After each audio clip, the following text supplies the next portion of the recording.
খুব সহজেই আপনারা আপনাদের আধার কার্ডের অ্যাড্রেসটি খুব সহজেই চেঞ্জ করতে পারবেন মোবাইল ও কম্পিউটারের মাধ্যমে।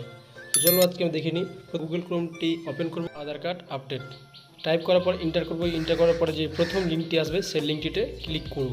সামনে চলে আসবে এই মতো ইন্টারফেস, এবং এই মতো ইন্টারফেস আসার পরে বাম দিকে মাই আধার বলে অপশানটিতে ক্লিক করব। ক্লিক করার পর ডকুমেন্ট আধার বলে অপশানটি আছে সেটিতে ক্লিক করব। ক্লিক করার পরে চলে আসবে আপনার সামনে এই মতো ইন্টারফেস। তারপর আমরা ক্লিক টু সাবমিট অপশানটিতে ক্লিক করব।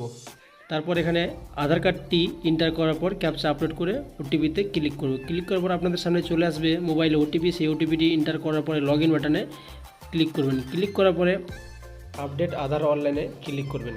ক্লিক করার পরে আপনাদের সামনে চলে আসবে এই মতো ইন্টারফেস। আসার পরে প্রসিড টু আধার আপডেটে ক্লিক করবেন। ক্লিক করার পর এখানে আপনাদের অ্যাড্রেস চেঞ্জ করার জন্য যে লিমিট দেওয়া আছে সেটার কোনো লিমিট থাকে না, সেটা আনলিমিটেড করতে পারেন। তারপরে প্রসিড টু আধার আপডেটে ক্লিক করার পরে সম্পূর্ণ তথ্য এখানে ভালোভাবে care of, address, village, pincode সব কিছু ভালোভাবে দেওয়ার পর ম্যানুয়ালি ডকুমেন্ট আপলোড করতে হবে। তো এখানে আমি আমার ডকুমেন্ট হিসাবে আমি আমার ভোটার কার্ডটিকে ইউজ করব, এবং সেই ভোটার কার্ডটিকে আপলোড দেব। আপলোড দেওয়ার পর নেক্সট অপশনটিতে ক্লিক করব।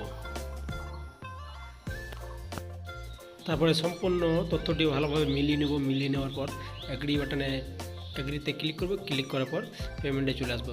এখানে আমাদের 50 টাকা পেমেন্ট করতে হবে, এবং পেমেন্ট করার পরেই পেমেন্ট আপনারা কিউআর কোড, ইউপিআই, নেট ব্যাঙ্কিংয়ের মাধ্যমে করতে পারেন। করার পর তারপরে আপনাদের সামনে এই মতন অ্যাকনোলেজমেন্ট রিসিপ্ট চলে আসবে, এবং সেই রিসিপ্টটিকে আপনারা সেভ করে রাখতে পারেন। ভিডিওটি ভালো লাগলে অবশ্যই আমার চ্যানেলটিকে সাবস্ক্রাইব করবেন, এবং ভিডিওটিতে লাইক কমেন্ট অবশ্যই করবেন। ধন্যবাদ ভিডিওটি সম্পূর্ণ দেখার জন্য।